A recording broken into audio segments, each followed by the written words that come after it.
여러분들의 가정과 영혼에 하나님이 주시는 은혜와 평안으로 가득 채움받기를 주의 이름으로 축복합니다. 지금 2014년도에 월드컵 세계 축구대회 브라질에서 열리는데 각 대륙별로 월드컵 예선전이 한창입니다. 3년 뒤에 월드컵이 있는데 우리나라가 8번째로 시합에 나갔으면 좋겠다, 그런 기대가 있습니다. 우리 모두 다 응원하고 또 이런 때에 또 조국을 생각하고 또 조국을 위해서 기도하는 그런 기회가 됐으면 좋겠습니다. 그런데 만일 예를 들어서 우리 한국 국가대표팀, 이 축구 대표팀 주장 선수가 상대방 나라에 10골 정도는 져주겠다, 그렇게 마음을 먹고 생각한다면 어떻게 되겠습니까? 이건 정상이 아니고 비정상이죠. 그럴 수 없죠. 이기는 것이 다 옳은 것은 아니지만 꼭 이겨야 되는 것이 반드시 이겨야 되는 것이 옳은 것은 아니지만, 그렇다고 해서 일부러 져주는 것은 상식이 아닙니다. 그런데 오늘 마가복음 8장 본문의 말씀을 보면 예수님께서 일부러 져주시겠다고 말씀하십니다. 당신만 져주시겠다고 말씀하시는 것이 아니고 제자들에게도 너희도 져줘야 된다, 나를 따라오려면 져줘야 된다고 말씀을 하셨습니다. 성도 여러분, 우리가 생각할 일은 그리스도의 제자가 된다는 것은, 그리스도의 사람, 하나님의 사람, 예수님의 사람이 된다는 것은 예수님의 뒤를 따라가는 삶입니다. 우리 예수님, 우리를 데리고 기분 좋은 산책, 기분 좋은 여행 가시는 것 아닙니다. 주님이 따라오라고 말씀하시는 길은 십자가의 길입니다. 오늘 말씀을 통해서 십자가를 지는 것이 무엇이고 예수님의 뒤를 따라가는 것은 무엇을 의미하는지 오늘 함께 생각하기를 원합니다. 이스라엘 최북단에 가장 높은 헐몬산이 있습니다. 그 헐몬산 밑 기슭에 가이사랴 빌립보라고 하는 동네가 있습니다. 조그만 동네 가이사랴 빌립보가 있는데 거기에 예수님과 제자들이 이제는 남쪽 예루살렘으로 돌아오는 과정입니다. 이 가이사랴 빌립보부터 시작해서 예루살렘에 도착하시면 예수님은 십자가에 달리셔야 되는 그런 긴박한 상황입니다. 그래서 지금 마가복음 8장 26절까지는 대단한 기적과 이적을 행하시면서 영광을 다 받으셨는데, 이제는 8장 27절부터 헐몬산 기슭에서부터 예루살렘으로 내려 올라가면서 예수님이 어떻게 십자가를 지고 고난을 받아야 될 것인지에 대해서 가는 길에 계속해서 제자들에게 가르쳐 주시는 상황입니다. 바로 이 가이사랴 빌립보에서 우리 예수님께서 제자들에게 물으셨습니다. 사람들이 나를 뭐라고 하냐? 제자들이 말하기를 사람들이 예수님을 세례 요한이라고 말합니다. 헤롯도 그렇게 생각을 했어요. 내가 목 잘라 목베어 죽였던 세례 요한이 다시 살아났다, 그렇게 말했으니까요. 또 다른 사람은 엘리야라고 말합니다. 왜냐하면 말라기서의 마지막 예언서의 마지막 크고 영화로운 날, 어려운 날이 다가올 텐데 내가 엘리야를 보내리라, 말라기 선지자를 통해서 예언하셨기 때문에 사람들은 예수님을 엘리야라고 말합니다. 또 다른 사람은 말하기를 선지자 중에 하나라고 말합니다. 그래 우리 주님께서 이제는 엄청난 질문을 제자들에게 하십니다. 그러면 사람들은 그렇게 이야기하는데 너희들은 나를 누구라고 말하느냐?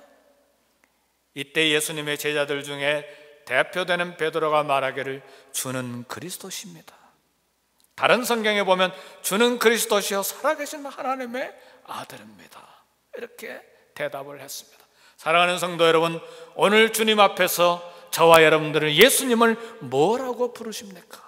어떻게 고백하십니까? 그리스도로 고백하십니까?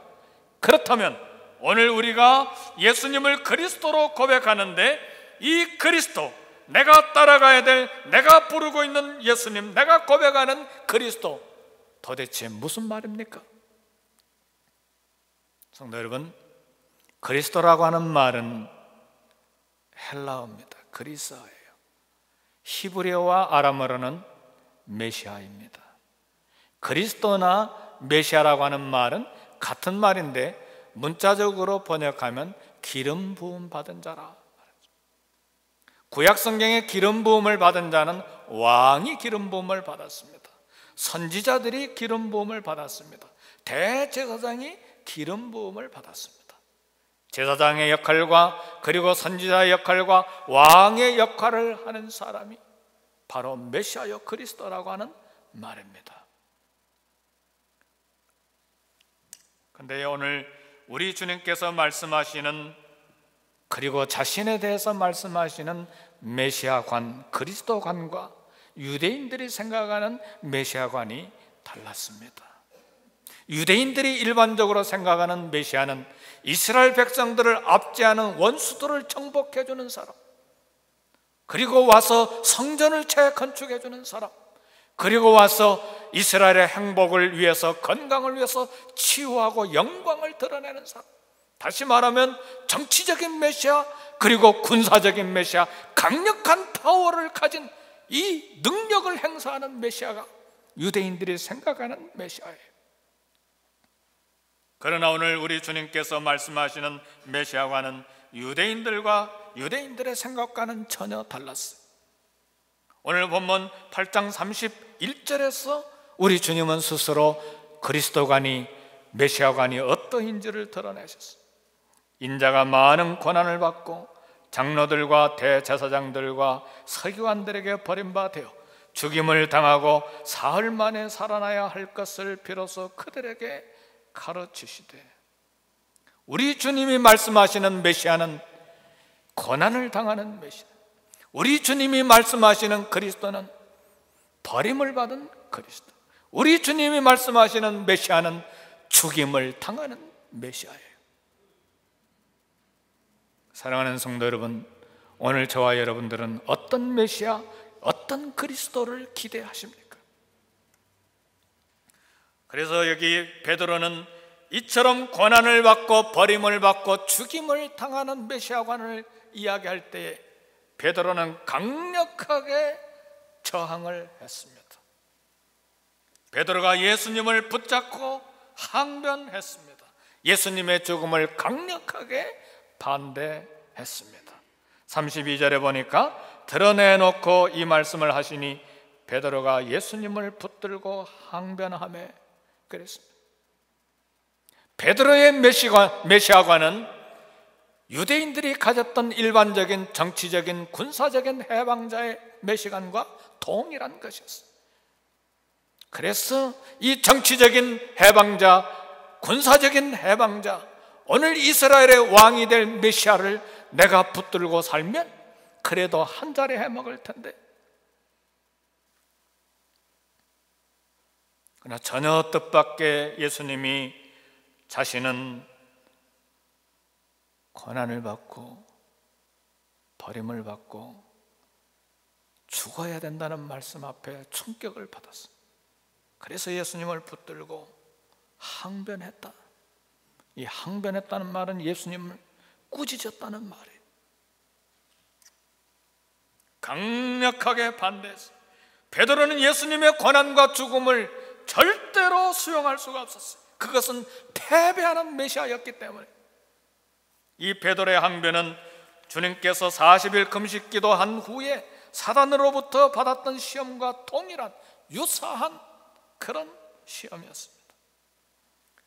돌을 명해서 떡덩이가 되게 하라, 경제적인 기적을 일으켜라, 돈의 파워를 가져라, 그러면 이 경제력과 이 돈의 능력, 이 파워를 가지고 구태여 십자가를 질 필요 없이, 구태여 십자가에서 피 흘릴 필요 없이 메시아 사역을 완성할 수 있을 것이다. 성전 꼭대기에 올라가서 뛰어내려라. 그러면 천사들이 돌에 부딪히지 않도록 받들어 줄 것이다. 종교적인 신비한 기적을 일으켜서 인기를 얻어라. 이 인기의 파워를 가지고 메시아 사역을 하면 구태여 십자가를 질 필요가 없고 메시아 사역 완성할 수 있을 것이다. 사탄이 나에게 엎드려 경배하라. 그러면 만국의 영광과 권세를 주겠다. 그 권력으로, 그 정치 세력으로, 그 정치 권력으로 메시아 사역을 완성해라. 그러면 구태여 십자가에 피 흘려 죽을 필요 없이 메시아 사역을 완성할 수 있다. 돈의 파워와 인기의 파워와 권력의 파워로 메시아 사역을 완성해라. 고난과 버림당함과 죽음에 피 흘리는 십자가를 피해라. 이것이 사탄의 전략이요, 이것이 바로 베드로가 예수님을 붙들고 항변하는 시험이었어요. 오늘 저와 여러분의 메시아관은 어떻습니까? 예수님을 세상의 모든 문제를 순식간에 해결해주는 초인간적인 인물로 기대하지는 않습니까?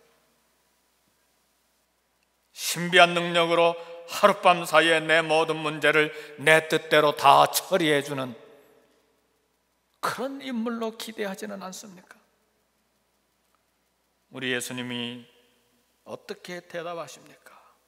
33절의 말씀을 보니까 예수께서 돌이키사 제자들을 보시며 베드로를 꾸짖어 이르시되 사탄아 내 뒤로 물러가라. 내가 하나님의 일을 생각하지 아니하고 도리어 사람의 일을 생각하는도다. 우리 예수님께서 유대인의 메시아관과 사도 베드로의 메시아관을 사단적이라고 말하셨어요. 이건 사단이다.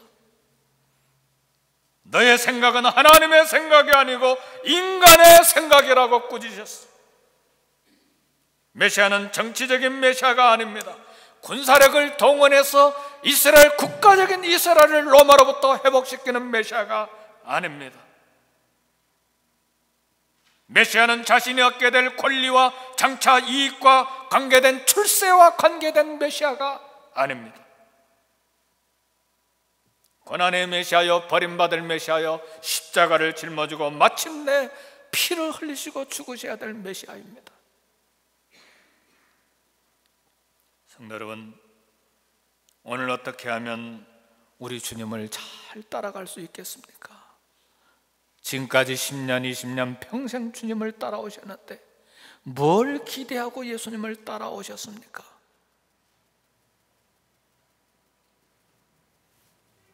어떻게 하면 주의 생명과 구원의 사역을 이루고 우리 교회를 잘 섬길 수 있겠습니까? 어떤 자세로 주님을 섬기면서 오늘까지 여기까지 오셨습니까?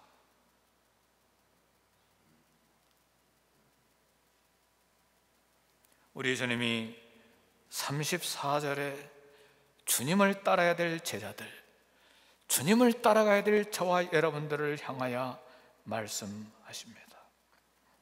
무리와 제자들을 불러 이르시되 누구든지 나를 따라오려거든 자기를 부인하고 자기 십자가를 지고 나를 따를 것이니라. 자기를 부인하고 자기 십자가를 지고 나를 따를 것이니라. 이 세 가지 말씀이 오늘 우리가 평생 주님을 따라가야 될 방법입니다.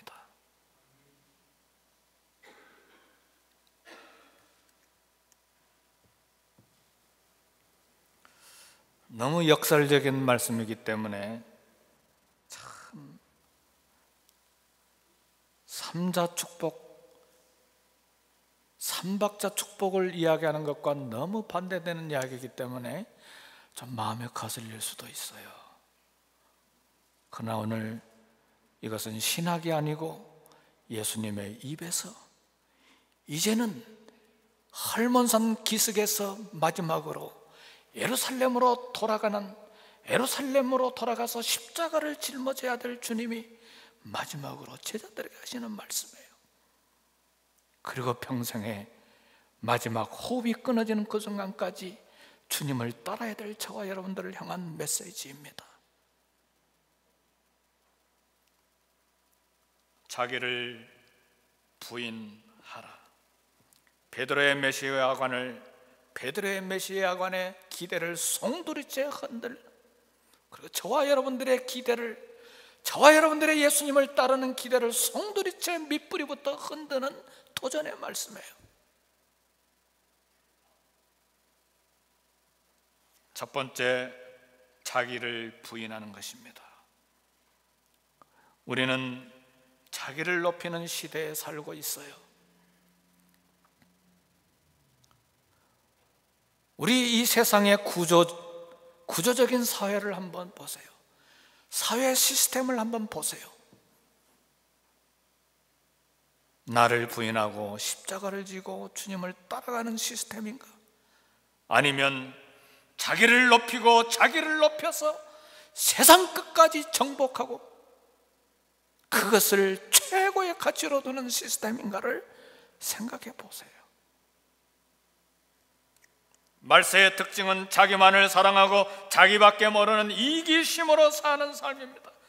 자기의 중심성이 강한 삶이에요.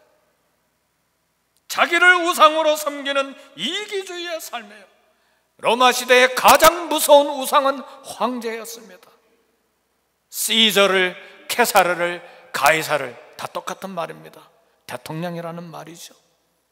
가이사, 시저 황제를 신으로 섬기기를 강요받던 시대였어요. 가이사가 누굽니까? 예, 주님입니다. 주님이라는 말은 퀴리오스라고 하는 말이에요. 히브리어는 아도나이예요. 주님, 황제가 아도나이, 퀴리오스 주님이라는 말이에요. 그렇게 고백하지 않으면 그리스도인들이 로마 경기장에 십자가에 불타는 화형장에 짐승의 밥이 되어야만 했어요. 그러나 그리스도인들은 그래도 순교의 이슬로 사라지면서도 황제가 나의 주님이 아니고 예수님이 나의 주님입니다 고백하고 순교했어요.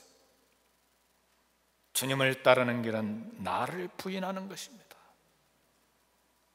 이 시대에 강력한 또 하나의 우상이 있다면 나라고 하는 황제입니다. 나.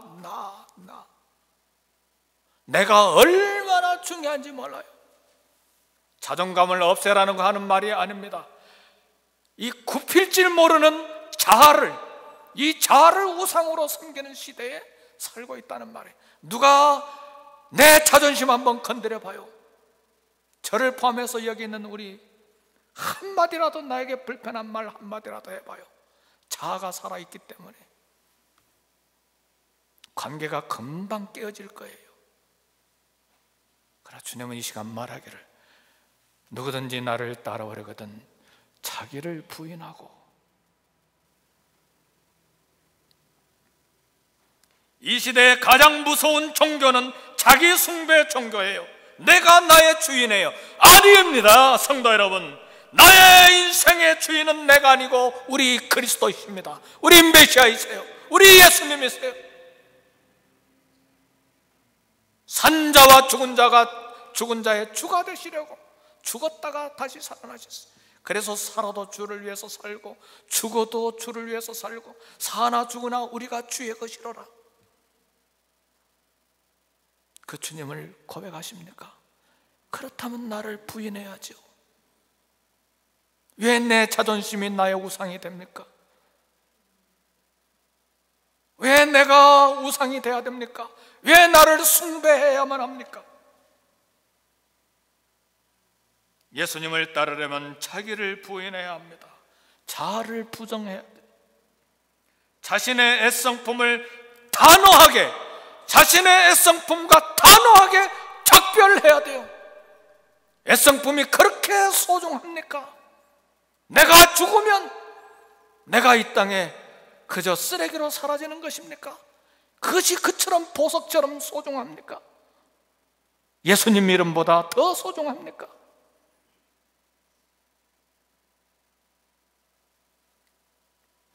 죄된 습관도 버려야 나를 부인하는 삶을 살 수가 있습니다.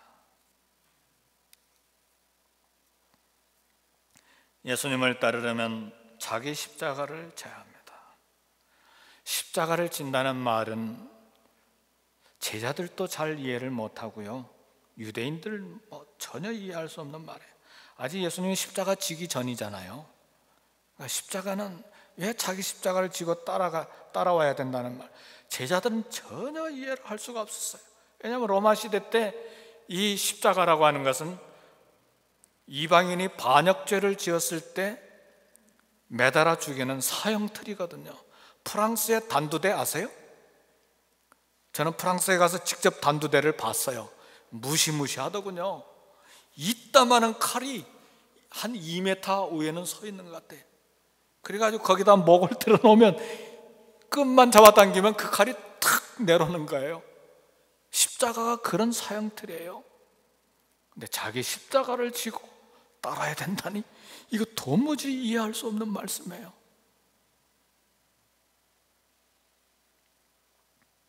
십자가를 지는 것은 사형수가 십자가를 지고 마을을 지나서 사형받을 장소까지 이동해 가는 동안에 로마에 절대적으로 복종한다는 것을 구경시키는 거예요. 이게 십자가예요. 그러나 오늘 내가 내 십자가를 내가 지고 간다는 것은, 내 십자가를 지고 주님의 뒤를 따라간다는 것은 반항했던 우리 주님께 복종한다는 것을, 거부했던 하나님 말씀에 복종한다는 것을 공식적으로 보여주는 것이 자기 십자가를 지고 주님을 따라간다는 말씀이에요.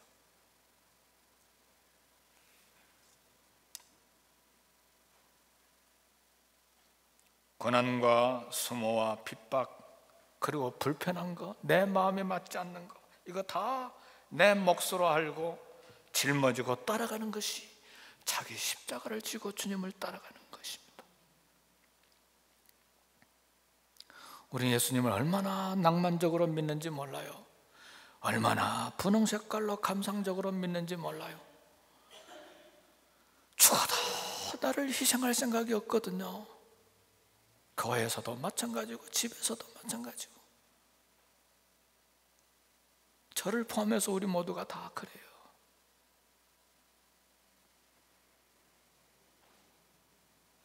자기 십자가를 지고 나를 따라야 된다는 말씀은 혁명이 필요합니다. 피를 흘리는 혁명이 아니고서는 이 말씀을 순종할 수가 없어요. 이 말씀 순종하지 않으면서도 나는 예수님 잘 믿는다, 낭만적으로 생각하고 있거든요.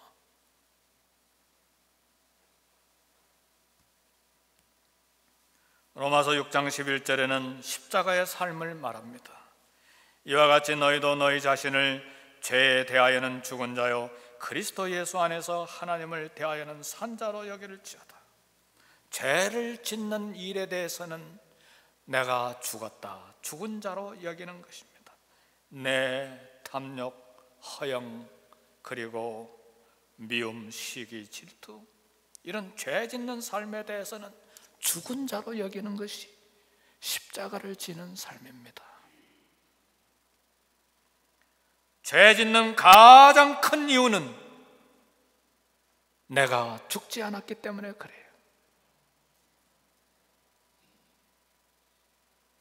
내 혈기에 대해서 죽지 못하고, 내 욕망에 대해서 죽지 못하고, 내 고집에 대해서 죽지 못했기 때문에 죄를 짓는 거예요.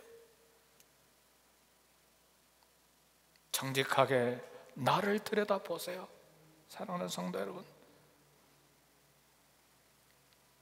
상대방은 죽여야 된다고 말하면서 자기는 죽지 않는 이것이 문제지요. 상대방을 위해서 울지 말고 나를 위해서 울어야 돼요. 상대방 잘못됐다고 화내는 것이 아니고 근본적으로 내 잘못이 무엇인지를 들여다봐야 주님을 따라갈 수 있고 교회를 섬길 수가 있습니다.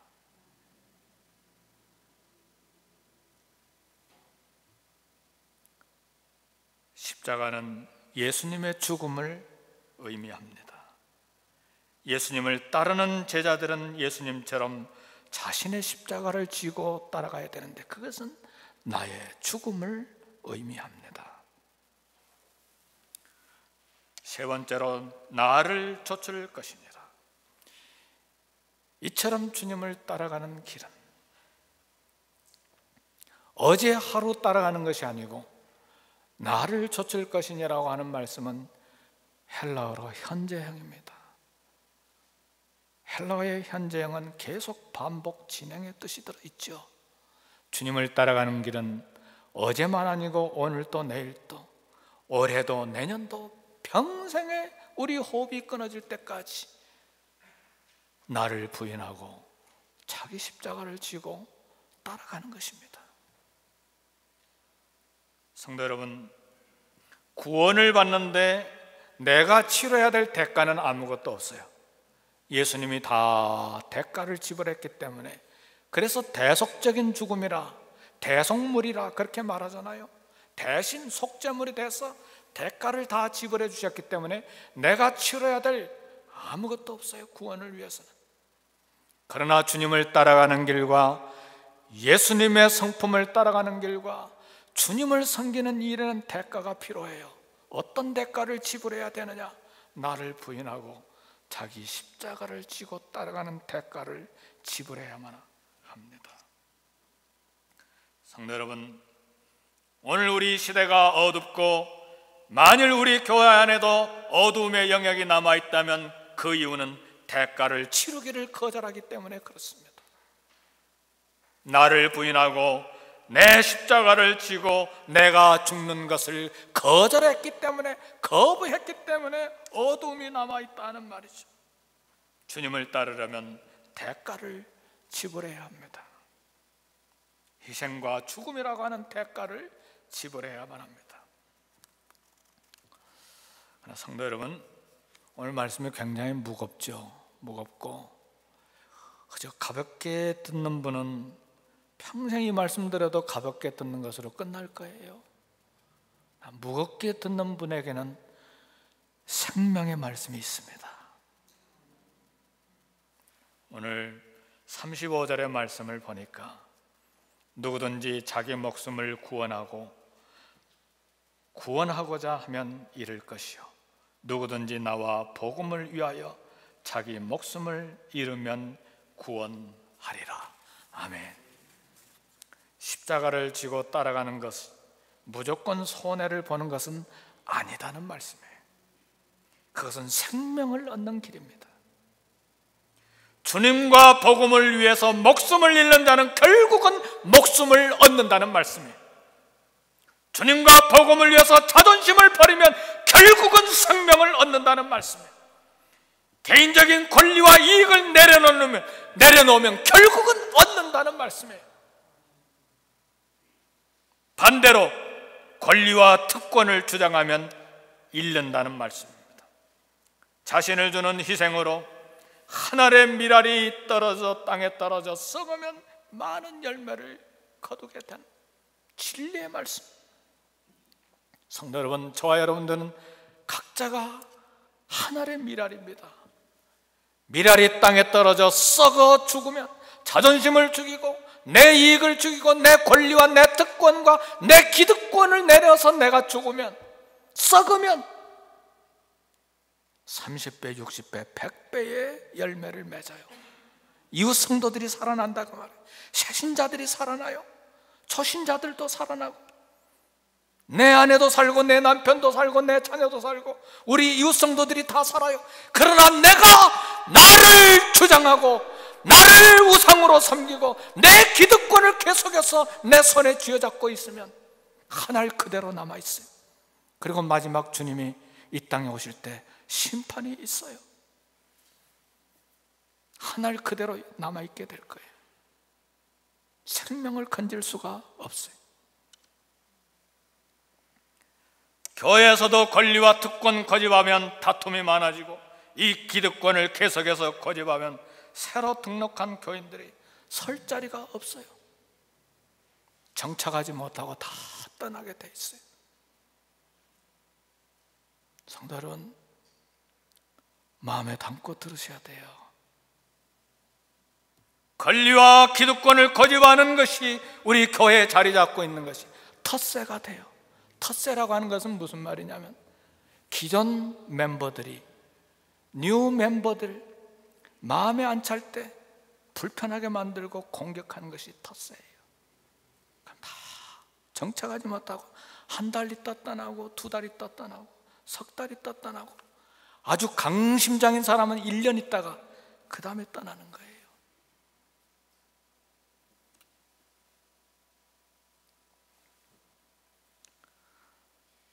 말씀을 마칩니다. 성도 여러분, 불의 전차라고 하는 영화가 있습니다. 파리올림픽에서 400m 계주에서 세계 신기록을 수립하고 올림픽 금메달을 딴 스코틀랜드의 영웅 에릭 리들입니다. 그게 주인공이에요. 금메달을 따고 스코틀랜드 고국에 돌아왔는데 주님의 속삭이는 음성이 들렸어요. 애야, 네가 받은 금메달보다 더 위대한 메달이 있단다. 더 위대한 영광이 있단다. 너는 복음의 영광을 위해서 살아야 된다. 이 주님의 음성이 계속해서 마음속에 속삭이는 음성으로 에릭 리들에게 들려왔어요. 그리고는 중국을 보여주셨어요. 그래서 마침내 이 에릭 리들이 선교사로서 중국으로 떠났어요.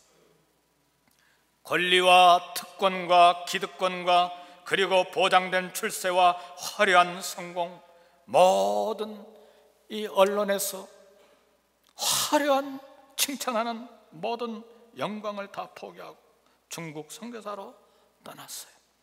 그 시대가 일본이 한국을 점령하고 중국까지 점령에 들어가던 시기였어요. 복음을 열심히 전하는데 일본 군인들이 에릭 리드를 스파이로, 간첩으로 몰아세워서 감옥에다 쳐넣습니다. 그날 리들은 감옥에서도 복음을 전하고 예배드리고 죄수들에게 계속해서 복음을 전했어요.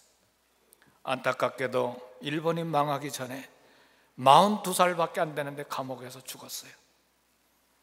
감옥에서 복음을 듣고 구원받았던 동료 죄수들이 얼마나 마음이 아팠던지 이 에릭 리드를 이 감옥 부근에 있는 조그마한 언덕에다가 이 에릭 리드를 묻어놓고 조그마한 초라한 비석을 하나 세워서 거기다 이렇게 했었어요. 하나님의 영웅 에릭 리들이 여기에 잠들다.